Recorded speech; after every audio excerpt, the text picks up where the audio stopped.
2017년 새해를 맞이한 우리 연합의 모든 가족들, 하나님 위로부터 신령한 그 복으로 가정이 후원의 축복이 마시고 또 이 땅에 기름진 하나님의 축복으로 부요와 풍성함이 함께하기를 축복합니다. 아멘. 1980년 제가 20살 꽃다운 나이에 서울에 상경했을 때에 서울에서 최근에 건축한 다리가 성수대교였습니다. 이 성수대교가 그 당시 80년도 당시에 가장 최근에 건설한 다리였습니다. 그래서 페인트로 칠해놓은 색깔이 아주 초록색으로 칠해놨는데 선명했습니다. 저는 그 다리가 성수대교라는 것을 이제 모르는 가운데에 나중에 성수대교라는 것을 알게 되었는데요. 그런데 그 다리를 제가 봤던 데가 20살 때였는데 1994년인가요? 그때 목회자 목사 안수 시험 목사고시를 치러 제가 서울에 가서 시험을 치르고 있는 그때 저는 아침에 그 출근길에 성수대교가 무너진 소식을 듣게 되었습니다. 물론 저는 강북에 있지 않았고 총회본부 근방의 숙소에서 동료 목회자들과 그 목사고시를 준비한 가운데 그 시험을 치고 내려왔는데요. 다른 다리들은 왜 멀쩡한데 이 성수대교가 가장 최근에 진 다리였는데 무너졌는가? 문제는 바로 부실공사였습니다. 부실공사. 다른 대교들은 그 당시에 대부분 다 이 철근 콘크리트로 지어졌는데요. 이 성수대교만큼은 층크대 지어가지고 트러스교로 철골로 지어져 있는 다리였습니다. 근데 거기에 20톤, 30톤 그런 차량들이 왕래하면서 이게 그 중량을 견디지 못하고 다리가 원 설계도로 건축하지 않았던 것이 결국은 그 무게를 견디지 못하고 아침에 출근길에 그 다리가 붕괴돼서 약 60여 명이 죽음을 당하는 그러한 사고가 발생됐습니다. 설계대로 짓더라면 아마 성수대교는 다시 재건축에 대한 이유가 없이 지금까지도 보존되었을 것입니다. 왜냐하면 그 이전에 지은 마포대교라든가 이런 다리들이 아직까지 다 멀쩡하기 때문이죠. 2010년 예루살렘을 방문했을 때에 이 예루살렘은 언제나 다국적 여행객들로 북적됩니다. 성지순례라 해가지고 기독교인들이 많이 왕래하기 때문에 언제나 바글거려서 발 디딜 틈 없이 불구합니다. 예루살렘 성의 지하에 들어갔을 때에 지금도 뭔가 그들은 발굴을 하고 있었습니다. 천막을 가려놓고 뭘 발굴한지 일반인들은 공개를 하지 않았는데, 근데 예루살렘 지하에 들어갔더니 유난히 그 가이드가 안내하는 게 뭐냐면 그 예루살렘 성의 기초석을 쌓았던 그 부분이 지하에 있었습니다.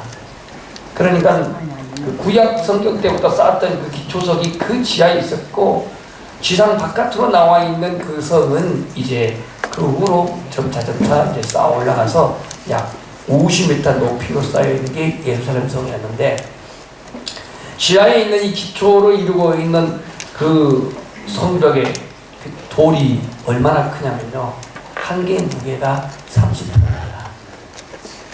안 무겁죠. 그 정도는 들고 으쌰으쌰 해야 좀 필요가 있다, 그런 말을 했는데요.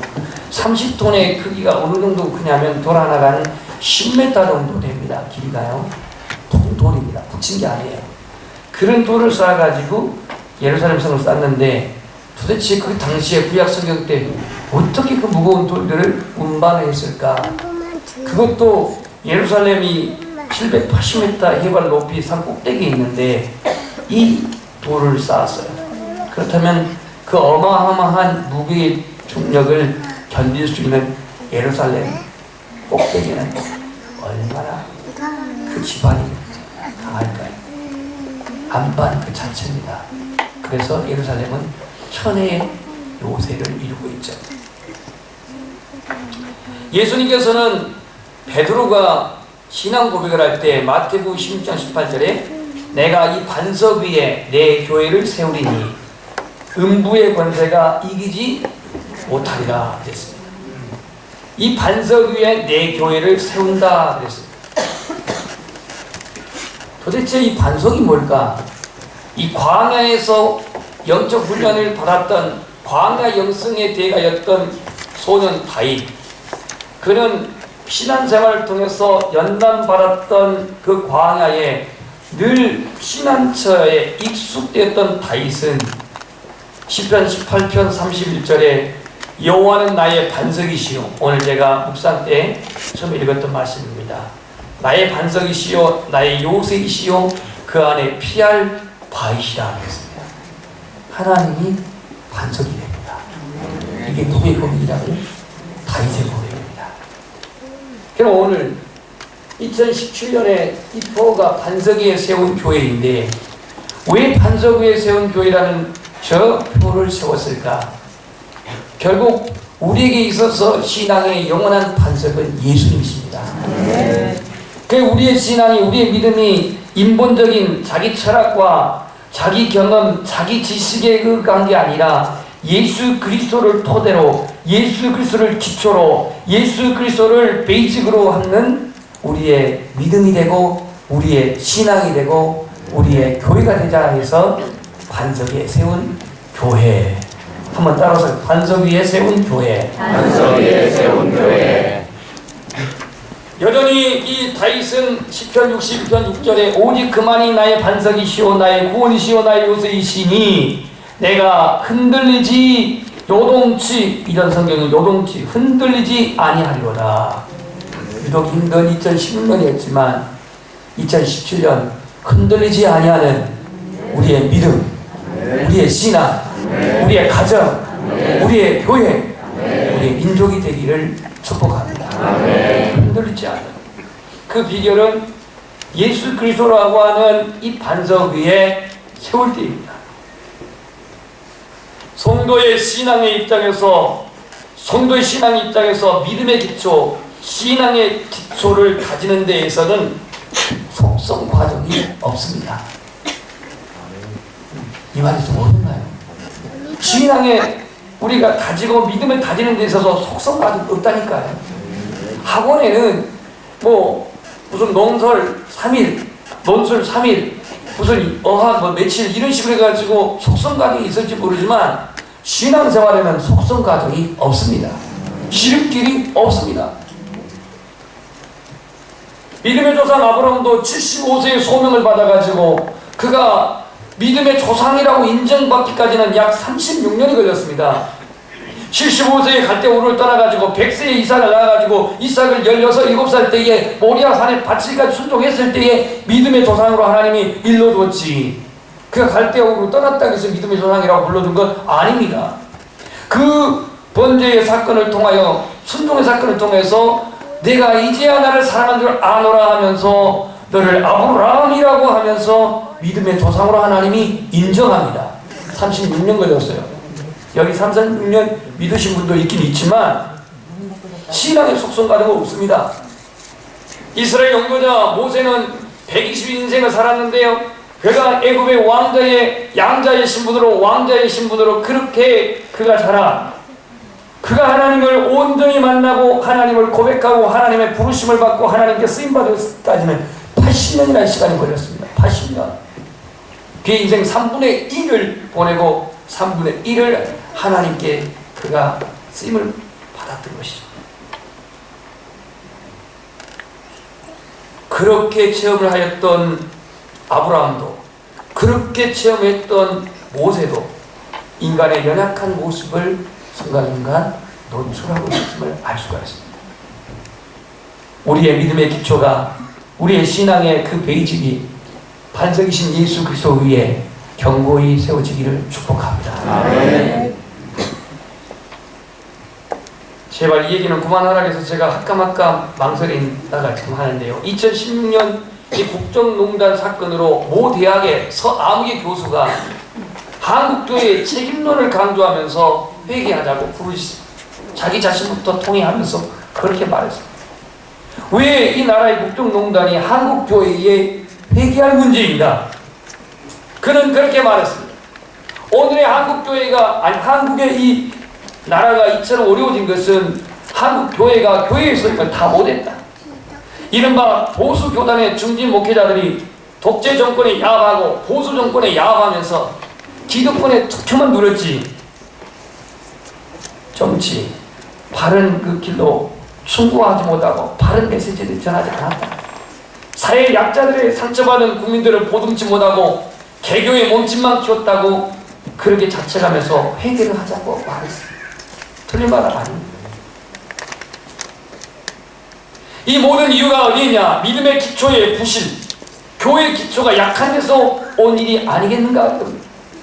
예수님께서는 주옥같은 산상설교를 하십니다. 그 설교를 하시면서 발목으로부터 시작된 설교가 율법에 대해서 재해석하고 생활의 부분, 구제와 물질과 기도와 금식과 열매에 대한 삶을 증거하신 이후에 결론 내린 본문이 오늘 24절부터 27절입니다. 자, 우리 24절을 한번 읽어보겠습니다. 시작. 주님의 반석에 지은 지혜로운 사람. 이 말씀을 전하면서 그러므로 너희들이 신앙의 집을 지어야 되는데, 믿음의 집을 지어야 되는데 어떻게 그 집을 세우느냐, 그 기준이 무엇이냐 이거예요. 누구든지 이 말을 듣고 행하는 자, 이 말을 듣고 행하는 자, 주님의 말씀을 듣고 행하는 자가 그 집을 반석에 지은 지혜로운 사람이라고 말한 것처럼 첫 번째 우리가 기억할 것은 세우는 자의 기준이 뭐냐 이거예요. 세우는 자의 기준. 24절 말씀 보면 이 말씀을 듣고 행하는 자입니다. 아멘. 이 말씀을 듣는다라고 하는 것은 이해가 되는데 행하는다는 것은 뭐냐? 실천, 적용, 순종입니다. 한번 고백합시다. 실천, 적용, 순종. 로마서 10장 10절 보면요, 우리가 달달이 우는 말씀이 있습니다. 사람이 마음으로 믿어 의에 이르고 입으로 시인하여 구원에 이른다 그랬습니다. 누가 그거 못해? 마음으로 믿고 입으로 시인한 거 누가 그거 못해? 이 말씀만 듣기에는 굉장히 평범하게 쉬운 메시지 같지만 이 말씀이 쓰여진 배경과 환경을 생각해야 됩니다. 로마의 성도들에게 쓴 말씀이고, 로마의 당시 예수님을 시인한 사람은 죽음이었어요. 예수님을 고백한 자들은 죽음이었어요. 그런 환경 속에서 예수님을 시인했느냐 이거예요. 그런 환경 속에서 예수님을 고백했느냐 이거예요. 그래서 너희가 마음으로 믿어 의에 이르고 입으로 시인하여 구원에 이른다고 하는 것은 그냥 보편적인 평범한 진리의 말씀인 것 같지만, 이 말씀이 쓰여진 배경과 이 말씀을 순종했던 당시의 로마교회 성도들은 목숨을 각오한 신앙이었다는 환경을 우리가 이해합니다.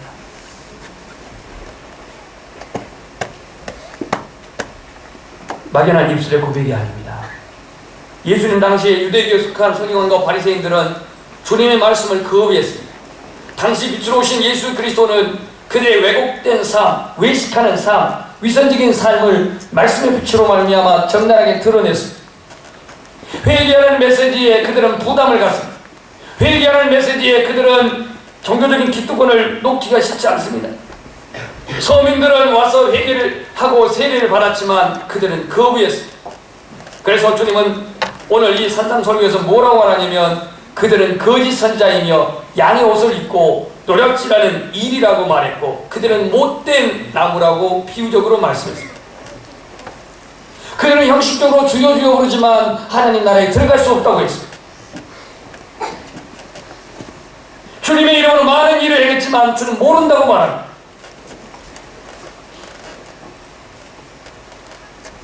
예수님은 이 땅에 기독교라고 하는 종교를 세우러 오지 않았습니다. 기독교라는 종교, 이건 사람이 세운 거예요. 그렇다고 유대교라고 하는 종교를 해체하러 오셨냐? 아닙니다. 기독교를 세우려고 온 것도 아니고 유대교 종교를 해체하려고 온 것도 아니에요. 예수님은 종교라는 제도에 갇혀 있는 구원을 모르는 자에게 구원을 주시러 온 거예요. 율법의 틀에 묶여서 자유함이 없는 그들에게 자유를 주려고 오신 거예요. 오늘 이 반석에 세운 교회라는 이 주제를 생각할 때 오늘 우리는 기독교라고 하는 그 종교적인 제도와 그 틀 속에 갇혀 있어가지고 예수님의 실존을 모르고 예수님의 임재를 모르고 예수님의 보혈을 모르고 예수님의 십자가의 능력을 모르는 기독교라는 틀 속에 갇혀 있지 말고 주님의 그 사랑 안에서 평안하고 자유하시고 감사하시고 확신하시기를 소망합니다.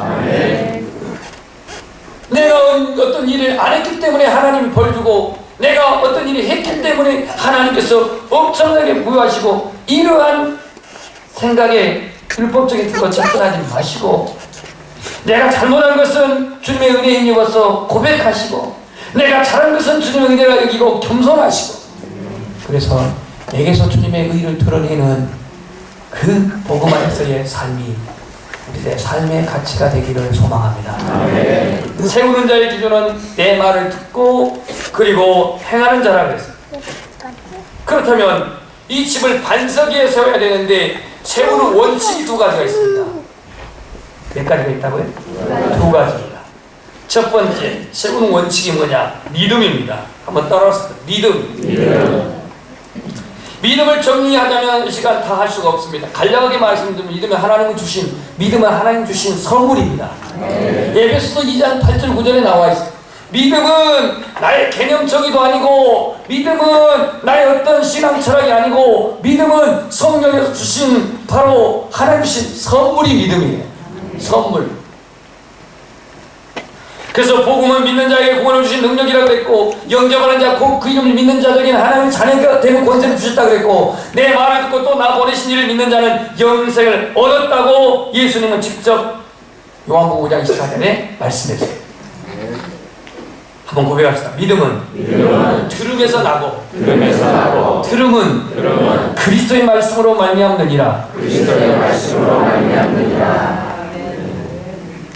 사람의 말은요 영을 전달하는 통로입니다.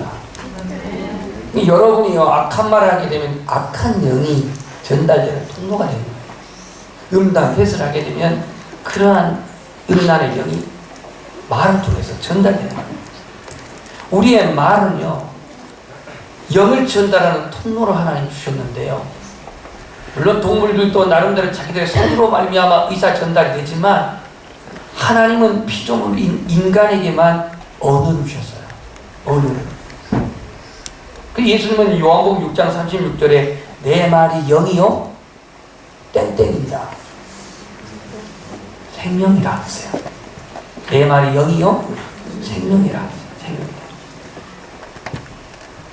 하나님 말씀을 자꾸 들으면 우리 안에 영으로 지배되죠. 하나님 말씀은 생명의 언어잖아요. 살리는 언어잖아요. 그러니까 믿음이 내 안에 자라기를 원한다면 이 하나님의 말씀을 자꾸 들어야 됩니다. 설교를 통해서 듣든지 성경 공부를 해서 듣든지 구역강 강사를 통해서 듣든지 아니면 CTS 방송을 해서 듣든지 이 하나님의 말씀을 들을 때에 그 말이 그 생명의 말이 우리 안에 믿음을 형성케 한다는 겁니다. 베드로서 1장 2, 3절을 보면 너희가 거듭난 것이 썩어질 씨로 된 것이 아니오 오직 썩지 않을 씨로 된 것이니 한번 고백합시다. 하나님의 살아있는 항상 있는 말씀으로 되었느니라. 할렐루야. 이건 사도 베드로 고백하고 있는데요. 우리가 거듭난 것은 썩어질 씨로 된 게 아니라 썩지 않은 씨로 됐는데 그 썩지 않은 씨가 무엇이냐? 바로 살아있는 항상 살아있는 말씀이 썩지 않을 씨다. 그 씨가 우리 안에 들어올 때에 우리의 영혼이 믿음으로 온전히 채워진다는 사실입니다. 예수님은 길가에 뿌리는 씨앗에 비유해서 어떤 농부가 씨를 뿌렸는데 길가에 떨어졌습니다. 그런데 또 어떤 씨는 또 돌짝밭에 떨어졌습니다. 어떤 씨는 가지밭에 떨어졌습니다. 어떤 씨는 옥토에 떨어졌습니다. 이때 예수님이 그 비유를 해석하시면서 씨는 고로 땡땡 말씀이라고 했죠. 이 땡땡이는 버티면 안 되는 거예요. 단어 두 개는 된다 이거 땡땡. 씨는 말씀이라고 했죠. 자라지 못한 믿음, 자라지 못한 씨나 길가에 떨어졌는데 뭐가 먹어버렸다? 새가 먹었어. 새가.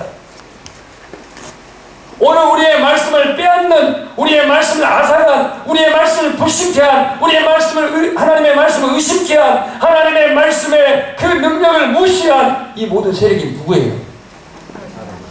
사단이에요. 사단. 마귀 사단. 그래서 마귀가 예수님께 와가지고 돌로 떡덩이가 되게 해라고 그 말합니다. 돌로 떡덩이가 되게 하라. 이 마귀의 이 뭐랄까요? 그 유혹과 시험은요, 영적으로 흐르지 않고 언제나 육적으로 흘러요. 돌로 떡덩이가 되게 해서 예수님의 줄인 배를 채우라는 얘기인데요. 근데 예수님의 답변은 하나님 입으로 나오는 모든 말씀으로 살아야 하니라고 했어요. 믿음의 시작은 말씀을 듣는 데서 시작됩니다. 한 번 듣는 것과 10번 듣는 게 다릅니다. 믿음이 자라려면 설교를 듣고 성경을 공부하고, 오늘 말씀이 내 인격 안에 영혼 안에 들어온 만큼, 말씀이 내 인격 안에 영혼 안에 들어온 만큼 우리의 심령의 생각이 변화되게 되고 우리의 삶의 가치관이 변화되게 됩니다.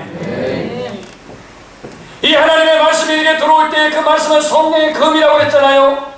예배소서 그 6장의 전신갑주에 보면은 하나님의 말씀 곧 성령의 검을 취하라고 했던 것처럼, 하나님의 말씀이 내 안에 성령의 검으로 들어올 때 우리 안에 불의한 생각, 우리 안에 불의한 가치관, 우리 안에 불의한 죄, 이것을 끊어내고 변화시키는 그 능력이 성령의 검인 말씀 안에 있습니다. 그래서 하나님의 말씀은 견고한 진흙파는 강력이라고 했습니다. 이 하나님의 말씀은 의로 불가게 유익하고 하나님의 사람으로 온전케 만들며 선한 일을 행하도록 도우신다고 말했습니다. 과거에 나 성경 백독했어. 과거에 나 베델도 하고 크로스기도 하고 제자 훈련도 했어. 알만큼 다 알아. 그래서 예수님을 얼마나 아십니까? 그래서 하나님을 얼마나 아냐. 이건 교만이고 자만입니다. 여러분, 부부 생활을 하면서 그럴 일은 없겠지만 아내들이 저 인간? 내 남편인지 내가 모르겠어? 얼마나 하십니까?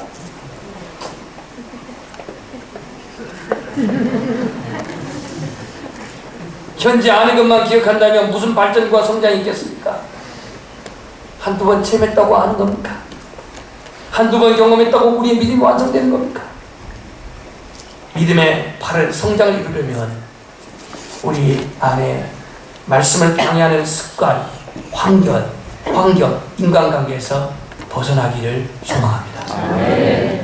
뿌리가 깊지 못해 고난이 오면 쉽게 말라버리는 돌짝밭, 죄와 관련된 습관, 속된 이야기, 음란한 취미, 술 취함, 이런 것들로 말미암아 말씀이 온전히 뿌리를 내지 못한 가시밭, 재리의 유혹, 물질에 매이고 쾌락에 매이고 지나친 세상 염려에서 매여 있을 때 우리의 믿음은 성장할 수가 없습니다.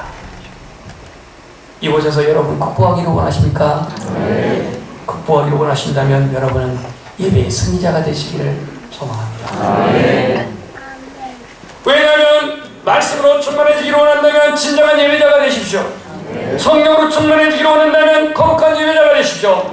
진정한 예배를 통해서 나의 구원자 되신 예수님을 만나게 될 것입니다. 예배를 통해서 내가 주인됨을 발견하게 되고 내가 구원을 필요로 하는 자임을 발견하게 될 것이며, 이 예배를 통해서 살아계신 예수 그리스도를 만나게 될 것입니다. 우리의 신앙은 반석 위에 세우는 첫 번째 원칙은 바로 믿음입니다. 믿음. 그럼 두 번째 원칙이 뭐냐? 바로 순종입니다. 순종. 오늘 본문에 행하라 그랬는데요, 행하라, 듣고 행하라 그랬어요. 실천하는 믿음을 강조한 책이 저 신약성경 뒷부분에 어떤 땡땡땡땡 있죠. 야고보서. 야고보서. 행함이 없는 믿음은 죽은 믿음이다. 표를 보십시오. 1년 목표에 우리 여러분 행하시기를 원하시는 자는 아멘. 다 아멘 했습니다. 주님이 들었어요. 하루에 1시간 기도하려면 큰일 나세요. 세상에 새벽기도 나오신 분들은 기본 30분 하고 뭐하고 해서 1시간 땡다 치지만 그러지 않은 분도 언제 한 시간 하려고. 그냥 밥 먹을 때도 하시고 차 탈 때도 하시고 직장에도 하시고 그러면 다 한 시간이 컸어요. 제발 식사 시간에 감사도 않고 먹지 말고 미련 없이 갖고 그냥 이러면 안 된다니까. 언제까지 그렇게 밥 먹을 거예요? 이번 병아리도 아니고 병아리도 먹고 하늘 보고 감사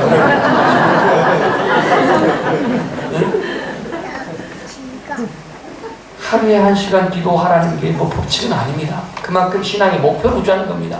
순종입니다. 1년에 성경 한 번 통독하자는 겁니다. 통독. 저 뒤에 성경 읽기표를 저 사놨습니다. 저기 오늘 안 가져가신 분들 제가 내 우편으로 지금 보내요. 밖에 가다. 신약성경, 구약성경 1189장입니다. 1189장인데 하루에 3장, 주일날 5장 읽으면은 1년에 한 번 읽게 됩니다. 계산은. 근데 어떤 믿음 좋으신 분이 하루에 5장을 읽었다. 그러면 279일이면 그냥 12번도 안 돼서 다 읽습니다. 밖에 나가고 싶어. 나 왕아. 2번 통독하고 교만하지 말고 한 번만 통독합시다. 그리고 3명을 전도하는데 교회에 앉혀놓으면 물론 더 좋겠지만 내가 복음을 전해서 전도를 하십니다. 그러면 하나님이 그를 예비된 신령이만 인도하실 것입니다. 인도하실 거예요. 올해는 2016년에는 장년 세례자가 없어서 제가 너무 안타깝고 마음이 아팠는데요. 올해는 장년 세례자가 풍성하기를 축복합니다. 거기는 친구도 있고 부모도 있고 자녀, 동료, 후배, 동호인, 이웃집 뭐 여러 사람들이 있는데요. 최근에 순종이라는 영화 보신 분이 있을 것입니다. 순종. 제가 그 순종이라는 영화를 말하려고 아니고 우리나라 이 대한민국이 조직되기 전에 조선이라는 이 나라에 많은 서양 선교사들이 왔습니다. 이 서양 선교사들이 왔는데 그들이 불우한 자들이 아닙니다. 와서 병원 세우고 학교 세우고 교회 세우면서 그들은 하나님의 부르심에 순종하여 이 땅에서 생을 마친 사람들입니다.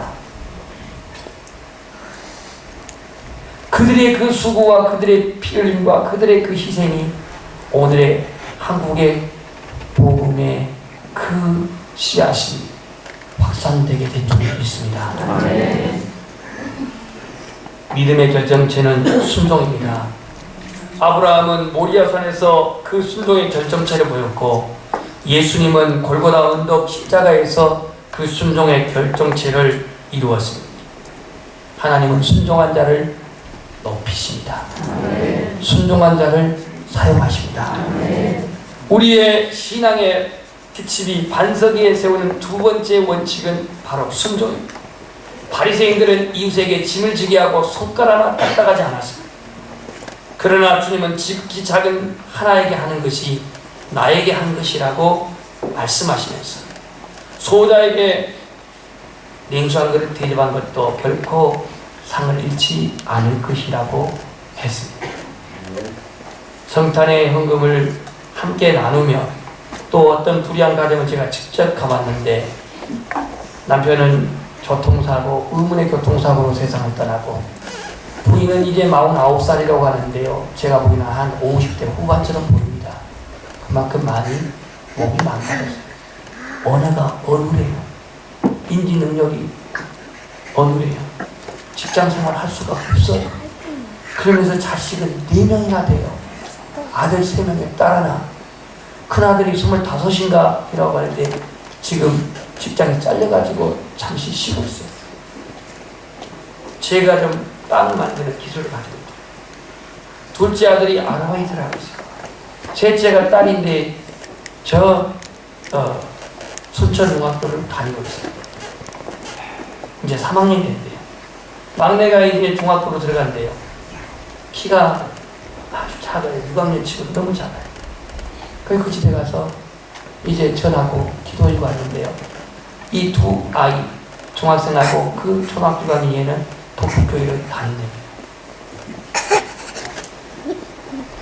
오늘 우리의 신앙의 집은요, 믿음으로 말미암아 주님을 입으로 신하고 증거하며 우리의 신령이 순종함으로 말미암아 이 집을 견고하게 세울 줄 믿습니다. 세우는 그 기초가 어디냐? 반석이라고 말합니다. 반석. 고린도전서 10장 4절에 보면 신령한 반석은 예수 그리스도라는 것이죠. 고린도전서 3장 11절에 보면 이 신앙의 집을 세우는 터는 예수 그리스도라고 바울은 말하고 있습니다. 집은 우리의 인생을 말하고 있습니다.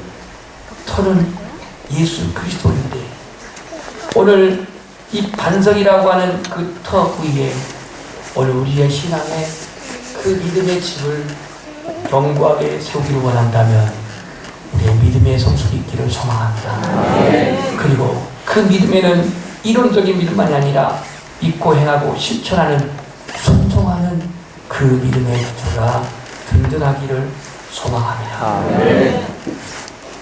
오늘 본문에 집을 반석 위에 지은 사람들은 비가 내리고 폭우입니다. 장수가 나고 탕류입니다. 바람이 불어 광풍입니다. 환란의 삼중 표현이 비, 그 다음에 창수, 바람입니다. 여러분의 신앙의 집은 잠잠할 때는 아무런 이상이 없겠지만 이 다 환란의 이러한 세 가지의 이 환란, 삼중 표현적인 이 환란이 고난이 올 때에 어리석은 자의 그 집은 견디지 못할 것입니다. 세상에서 오는 환란, 왜 그리스도인들이 교회에서 떠난가? 예수 그리스도에서 떠난가? 바로 세상에서 오는 환란, 어려움을 이기지 못하고 절망하기에 떠나는 것이죠. 여러분은 어떠한 건축자가 되기를 원합니까? 지혜로운 건축자입니까? 어리석은 건축자입니까? 오늘 2017년을 시작하는 우리 연합의 모든 저와 여러분은 반석이신 예수 그리스도 위에 우리의 집을 견고하게 세우기를 소망합니다. 그 원칙은 믿음과 순종입니다.